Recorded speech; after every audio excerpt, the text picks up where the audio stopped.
All right, Shalom. I want to start by saying Kahalo, Yahawah, Bahashem, Yahawah Bahashem, Rakakadash. Double honor to the apostles of Israel, aka the apostles of Great Millstone, and peace and love to all the Akim. Continue to preach the truth and know truth with sincerity. All right, real quick. I was, along today. I was, going through the scripture, reading randomly, and, Spirit hit me. A topic hit me, basically. I think I'm probably going to title this, Why the Lord Told You to Rejoice and Be Glad, Edom. Because, at the end of the day, being that, the times we're at the end of Esau's kingdom, how he's going to start turning up more and more, and how, as a whole, more things on the earth are going to start being, more events on the earth are going to start being more and more crazier and more spookier, so to speak. And basically, this is all leading to the devil's downfall and also leading to the nation of Israel being put back on top. And as you can see in this picture, it's a seesaw. And basically, it got the Edomite looking kid up. And then we got the Jake kid at the bottom. But sooner enough, the Lord is about to put Jacob back up. Okay? Because that's who was supposed to be up in the first place. The Lord made that covenant and made the promise with Abraham, Isaac, and Jacob. Okay? So as far as Esau is concerned, he's only ruling by default because we went off, and that the Lord just used him to be in the base of men to rule over us as a punishment. But the Lord never loved Esau, and actually the Lord hates Esau, and the Lord is about to show the world through the taking down of Esau his power and his true majesty of Yahawah Bashem Yahushua that's in heaven that created everything. Okay, but when you really think about it, what they've done, what has happened. We've been getting afflicted and oppressed by these devils and these other nations for too long now, and that has finally come to an end. Because the Lord said what? The Lord said He could bring you up and bring you down. The Lord said what? He removeth and set up of kings.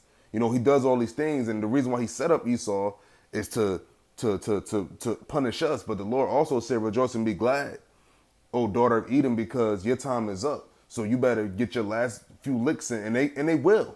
They're gonna get these last few licks in because they still oppressing Jake. They still have have the upper hand, so on and so forth. But like, at the end of the day, they once this place, the daughter of Babylon, so-called America, is taken out of power, which is Esau's reign completely, or the whole earth. Jacob's gonna be on top, and then the Jacob's gonna be up on the seesaw, and then Esau is never gonna be up again. I just use this as a little bit of metaphoric imagery. The seesaw. Seesaw is up, down, up, down, up, down. That's what the Lord does. The Lord puts people up, and He can put people down. But the Lord said, "What? When He puts us back up through Yahawah Shai, He's never gonna put us down again." You know what I'm saying? And that's what we're waiting for, and that's what we can't wait for. Especially if you're in the spirit of Yahawah Bashem Yahushua, because that's the only thing you have. That's the only thing we have to look forward to. There's no other explanation and no other reasoning to what is going on and what is to go on in the future and from the past. With further ado, to get into the scriptures, and Lord willing, this be edifying.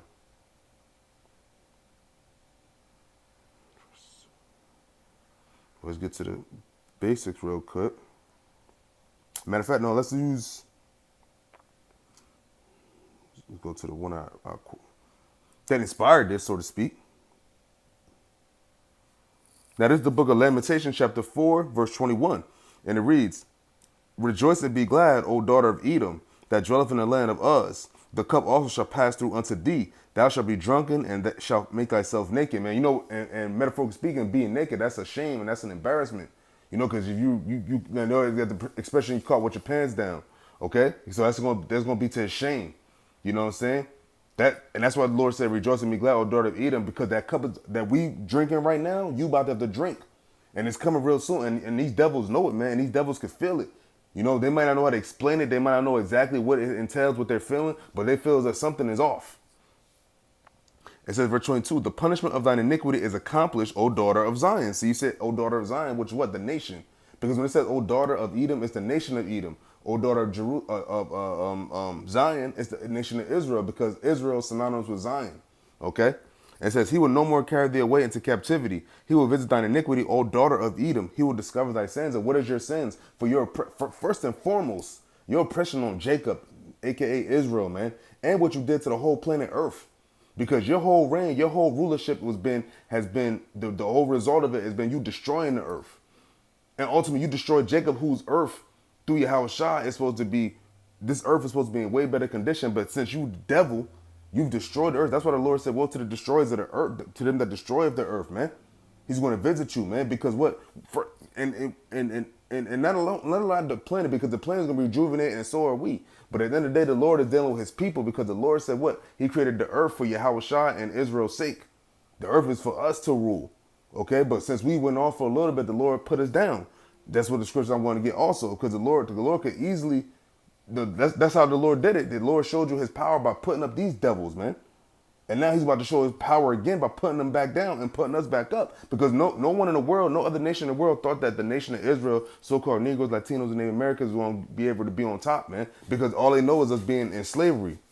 But but these other nations, we know of the history. They know of the history, and so does the elect. So does the people that's in the spirit, and you have people that's not part of the elect that know history and know that we rule it, but they don't know they don't really go deep into it, and they don't say that we're the Israelites, man, because that's really what it's about. And they don't go into the history like they're supposed to. They go into the history with the bywords. Okay, but we're gonna get another basic scripture.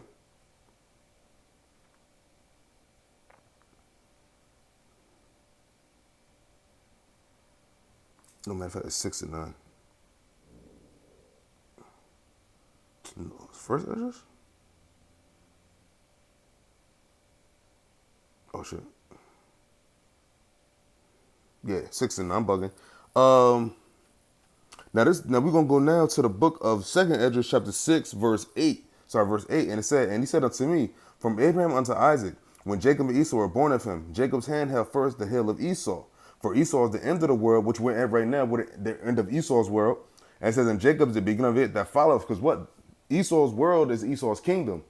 The word that follows is going to be the kingdom of Israel, Yasharallah. But that's going to be what? The everlasting world, the everlasting kingdom, through Yahawah Shem Yahushua. Because once Yahawah is put in His proper stead, He's never going to be taken down again. And neither is the nation of Israel, because what? We're going to be joint heirs under Yahawah.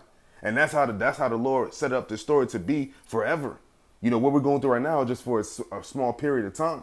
But at the end of the day, we're still in Esau's kingdom and Esau's world. But we, as you can see, if you have any kind of spiritual awakening, you can see that this place is going down. And even if you don't, like, the writing is on the wall.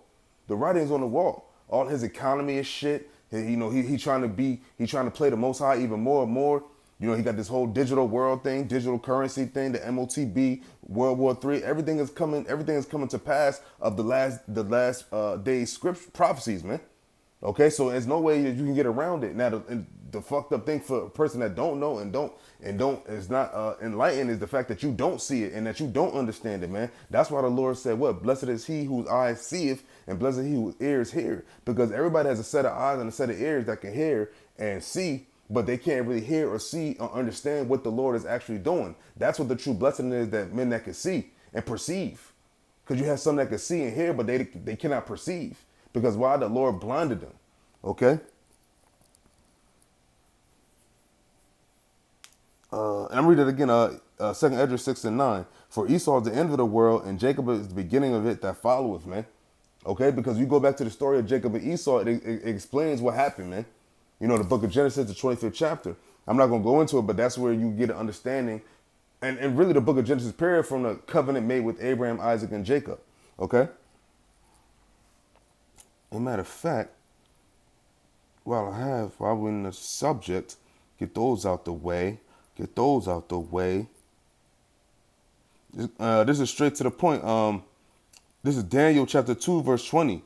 And it says, "Daniel answered and said, Blessed be the name of Yahawah forever and ever, for wisdom and might are his. And he changeth the times and the seasons. He removeth kings and set up kings." Because we was at once and kings, and we were once kings and we were once ruling, you know, in the time of King David, King Solomon, so on and so forth. But he took us down as well. And it says he set up kings, and he set up these other nations to rule over Israel. And it says he giveth wisdom unto the wise and knowledge to them that know understanding, which is who? The prophets, man. The ones that was given the Holy Spirit of Yahawah Shem Yahushua. Those are the ones that have wisdom and knowledge. Because why? Those are the ones that was given the spiritual inclination to understand what's going on. Because the Lord basically gave a certain select few men of Israel the spirit and the mercy. I gotta say the mercy to understand what's going on. Then I don't understand it. That's it pretty much. He said he removed. He could set up kings and he removed kings, just like he set up Esau to rule, and now he's about to remove Esau to rule and set up Jacob again. And Jacob's going to rule over all these nations, man, through Yahawah, because that's the way it was supposed to be in the first place. Okay, but the Lord had it in the Lord's story that we had to go off to understand what it was like to be a heathen and what it was like to be captive and what it was like to be unawoken and unenlightened, man. The Lord actually had us living like men, sons of men, but really we're the sons of God. We're the sons of the true one power, Yahawah Bashem Yahushua. And that's what that's what the spirit he gave to the nation of Israel. That's why we're different than every other nation in the world, because of that covenant he made. And he mentioned that covenant in the time of Moses in the book of Exodus, man. The 19th chapter, where he said, what? You should be a nation of kings and a nation of priests to me, a people separate and holy, a peculiar people unto himself. Book of Exodus, a book of Deuteronomy, all of that, what the Lord said, what I made you have I known. The nation of Israel is who I made my covenant with. That's what Yahawah Bashem Yahushua said. Okay?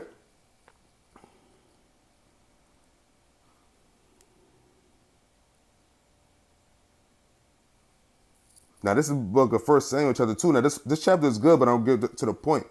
This is 1 Samuel chapter 2, verse 6. And it reads, the Lord killeth and maketh alive. He bringeth down to the grave and bringeth up. No, actually, no, it was verse 7. Salaki.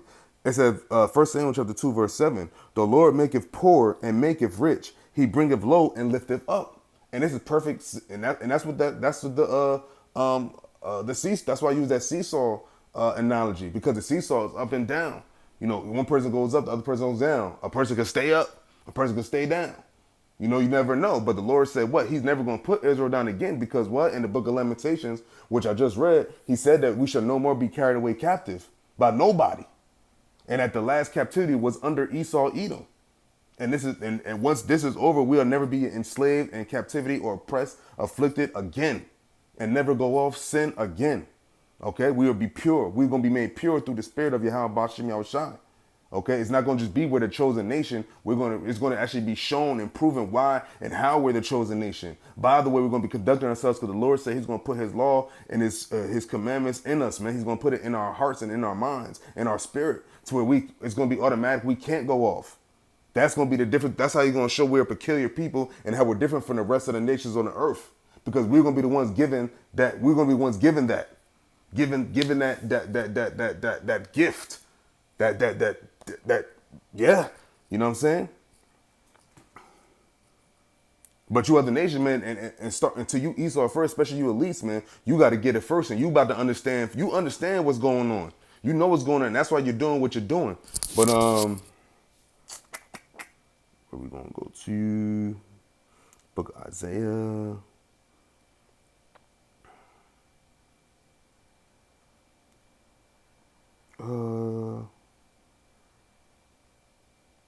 Okay.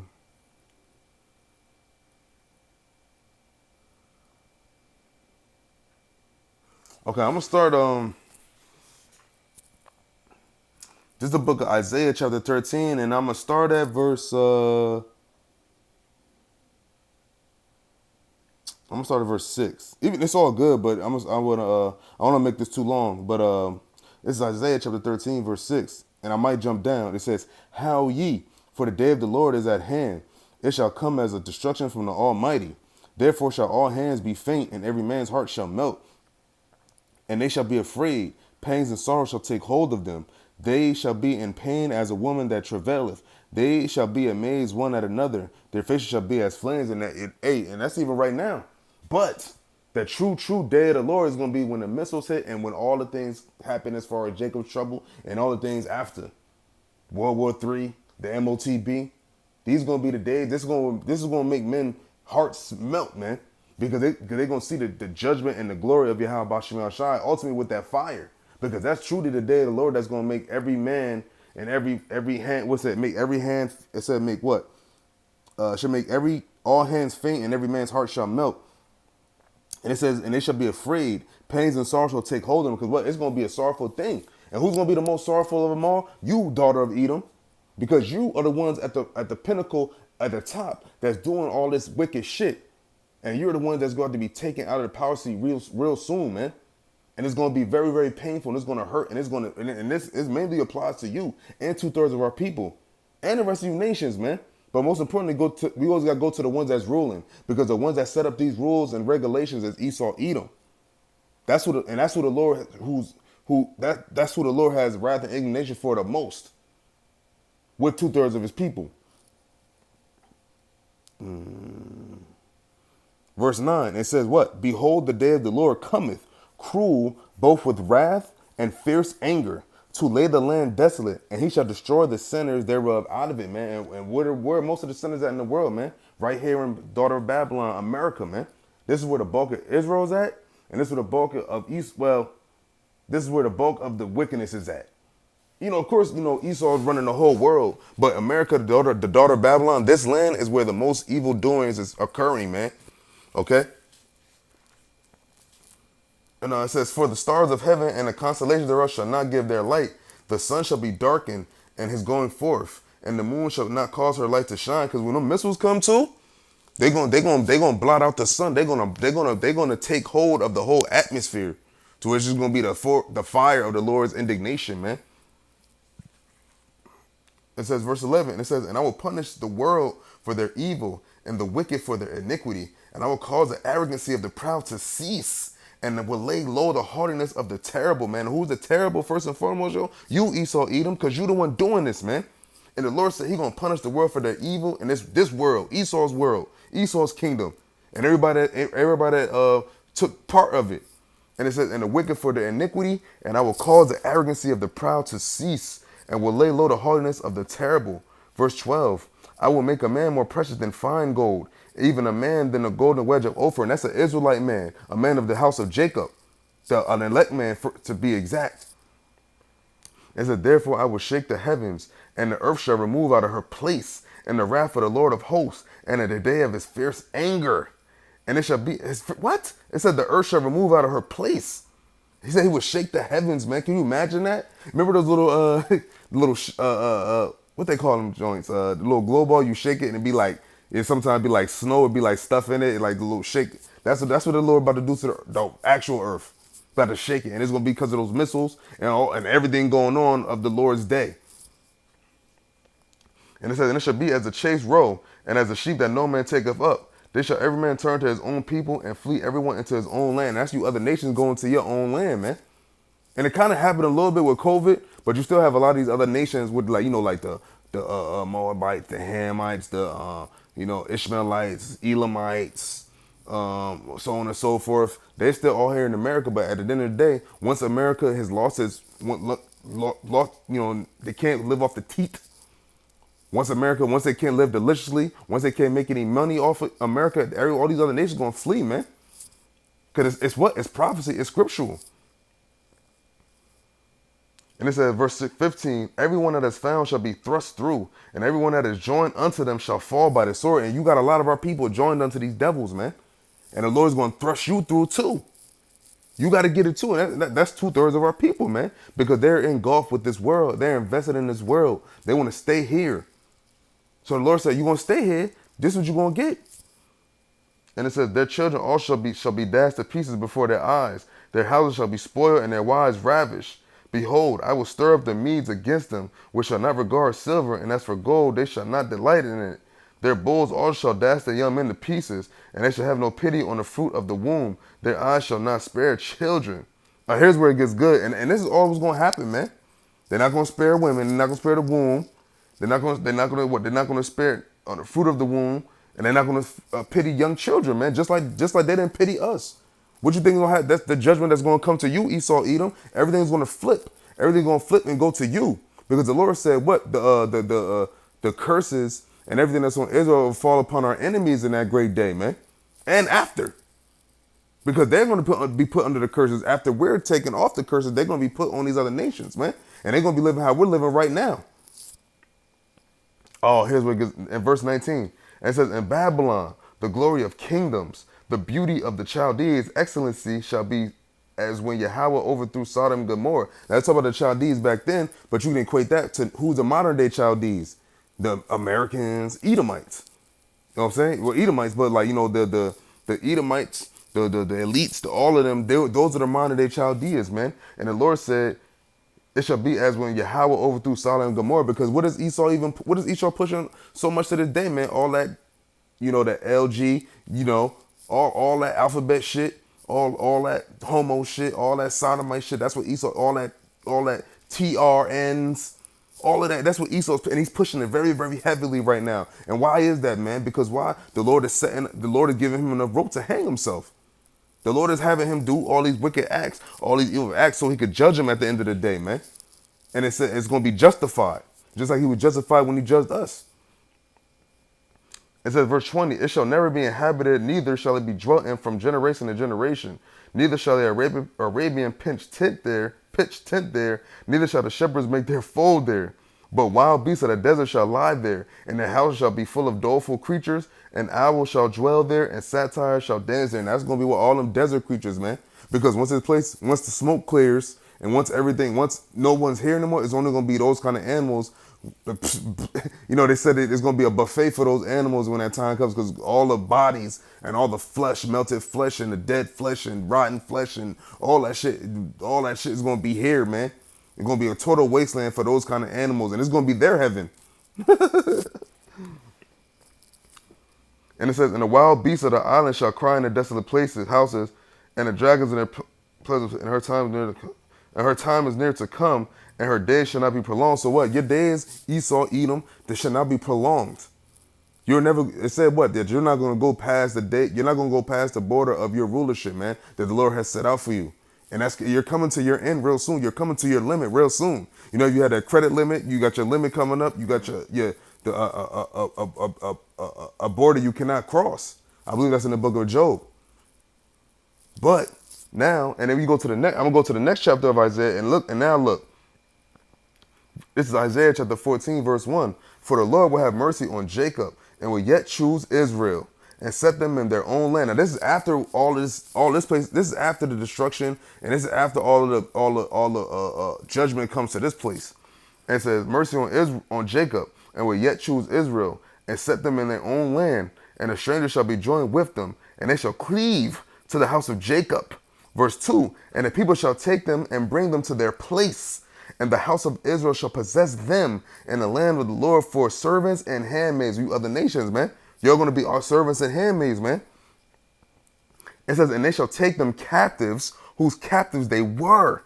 And they shall rule over their oppressors. We're going to rule over our oppressors. Who are our oppressors, man? The whole rest of the world, man. Starting with you, Esau, Edom. We're going to rule over you and the rest of you nations, man. That's what's coming to the future. And it says, and it shall come to pass in the day that the Lord shall give thee rest from thy sorrow. We in sorrow right now. It's sorrowful to be an Israelite man, especially an Israelite man on this side, man. It's sorrowful. It sucks. It's sorrowful, man. It says, and from thy fear and from the hard bondage wherein thou was made to serve. That hard bondage, man, it's going to be over. Matter of fact, let's see what sorrow. Let's see what they got for sorrow. Oh, yeah.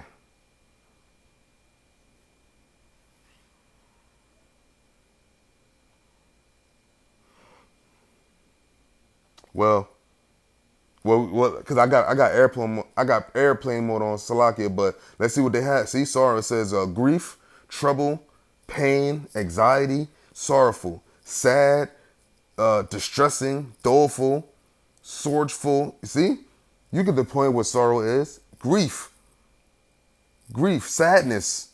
You know what I'm saying? It said what? From thy sorrow and from thy fear and from the hard bondage wherein thou was made to serve. That hard bondage, man. From shadow slavery, from the times of all the other empires we was enslaved to now, man. Which is the worst one of them all. And it says, verse 4, it said, that thou shalt take up this proverb against the king of Babylon, say, how hath the oppressor ceased? The golden city ceased. What's that golden city? America, man. And it said, the Lord had broken the staff of the wicked and the scepter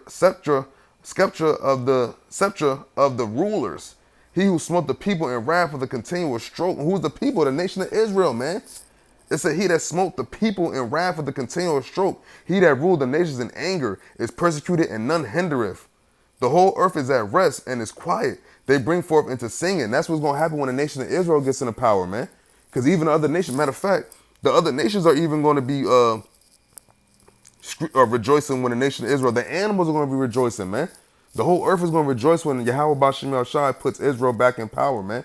Through Yahawah Shai, who the world ignorantly called Jesus Christ. But where is it? I think it's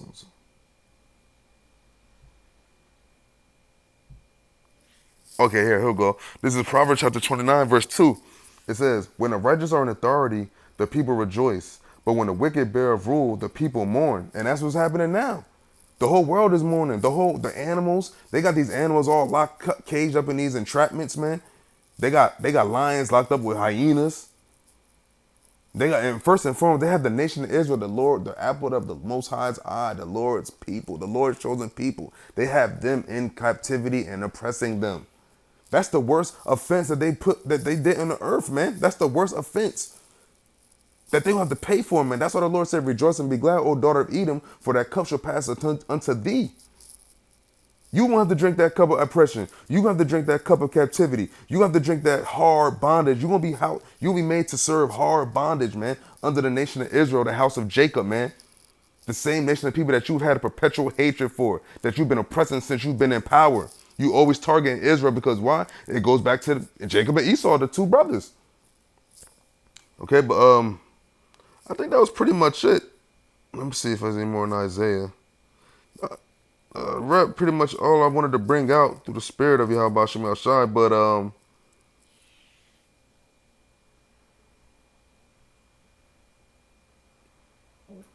let's see something. If I jumped,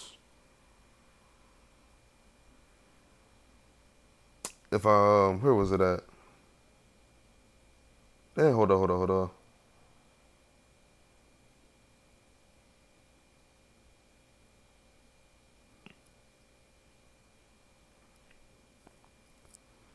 Hold up. If you jump down to verse 11, it says what? Thy pomp is brought down to the grave, and the noise of thy vials. The worm is spread under thee, and the worms cover thee. How art thou fallen from heaven, O Lucifer, son of the morning? How art thou cut down to the ground, which didst weaken the nation? And that's what Esau did, man. Weakens the nation, man. You got your fingers in everybody's business. You saying here what's right, what you can and can't do, what resources we could take from people. And it says, for thou didst say in thy heart, it says, verse 13, for thou hast said in thine heart, I will ascend into heaven. I will exalt my throne above the stars of Yahawah. I will sit also upon the mount of the congregation in the sides of the north. Verse 14, I will ascend above the heights of the clouds. I will be like the Most High. That's what these devils are saying, man. They will be like the Most High. But the Lord about to bring them down to size, to let them know that they feel that they are men and that they're bases of men. And it says, verse 15, yet thou shalt be brought down to hell, to the sides of the pit. And it says, verse 16, they that see thee shall narrowly look upon thee and consider thee, saying, is this the man that made the earth to tremble, that did shake kingdoms? These devils, these pieces of shit, these red bastards, it said they shall narrowly look upon them. They're going to look at them like disgust. They're going to look at them like they ain't shit. And it says, verse 17, it says that made the world as wilderness. And that's what these devils did. When they look at Esau's world. It's like a wilderness, man. Big ass buildings, down there, uninhabited places. The earth lost its beauty.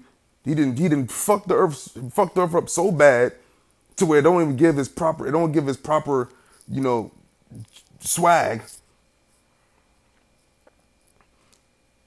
And it said, destroyed the cities thereof, and that opened not the house of his prisoners. And who was his main prisoners, man?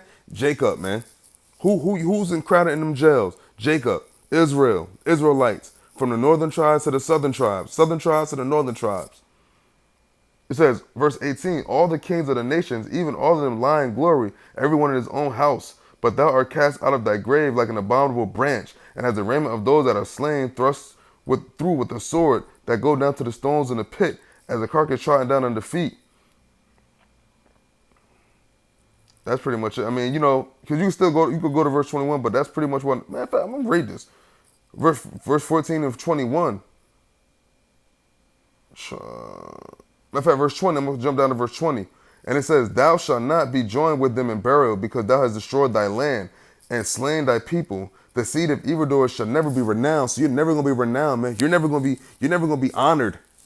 You're never gonna be looked at as anything but a piece of shit. That's what you're going to be looked at in the earth. That's why the nations shall look narrowly upon thee, man, and say that, is this the man that made the earth to tremble?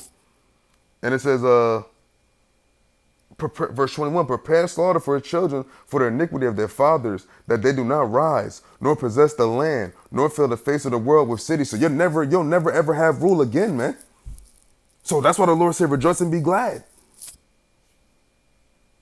And it says, "For I will rise up against them, saith the Lord of hosts, and cut off from Babylon the name and remnant, and son and nephew, saith the Lord." And he says, "I will also make it a possession for the bittern, the pool and pools of water, and I will sweep it with the besom of destruction, saith the Lord of hosts." That's right, coming in here. And it says, verse 24, "The Lord of hosts has sworn, saying, surely as I have thought, so shall it come to pass. And as I have proposed, so shall it stand." Oh, whoa. Read though. Isaiah 14 and 24. "The Lord of hosts have sworn, saying." So all this what he just said, and throughout the spirit of Isaiah, through in the spirit, through the Holy Spirit, and through the man Isaiah, he said what? Verse 24 of Isaiah 14. "The Lord of hosts have sworn, saying, surely as I have thought, so shall it come to pass. And as I have proposed, so shall it stand." Now, what's proof of that? What the Lord thought, it shall stand. What happened to us? Because the Lord told Israel specifically through Moses that what? If you follow these laws, statutes, commandments, this will happen. If you don't, this will happen. That was a thought that the Lord had, and it was it. It went down. So shall it come to pass. And it said that I will break the Assyrian in my land, and upon my mountains tread him underfoot. Then shall his yoke depart from off them, and his burden depart from off their shoulders. This is verse 26. "This is the purpose that is proposed upon the whole earth, and this is the hand that is stretched out upon all the nations." Because he's going to jack you other nations up too, just like he jacked up his own chosen nation. His hand is stretched out against us right now, and not against y'all. But it's slowly getting stretched to y'all. Don't get it twisted, and it's coming to y'all. And it says, verse 27, "For the Lord of hosts hath proposed, and who shall disannul it? And his hand is stretched out, and who shall turn it back?" And that's pretty much it. It's all good, but and to cap it all off, matter of fact, I'm gonna cap it all off with verse 32, the last verse. It says, "What shall one then answer the messengers of the nation, that the Lord hath founded Zion, and the poor of his people shall trust in it?" Yo, man, it's going down. Because he said what? He shall yet choose Israel. Israel, Jacob, Zion, it's all one and the same, man. Hey, so with that, I was gonna say, hey man, say call law, Yahawah, Ba'ashem Yahushai, Ba'ashem Rokakadash. Double honor to the powers of Israel, aka the powers of Great Millstone, and peace and love always to all the Akim. Continue to preach your truth and all truth and sincerity. Peace to the elect. Shalom. May Yahawah Ba'ashem Yahushai have mercy on me. Pray for brothers. Pray for Akim. Brothers, we just stay on point, stay sharp, stay diligent, and Lord willing, Lord have mercy. Shalom.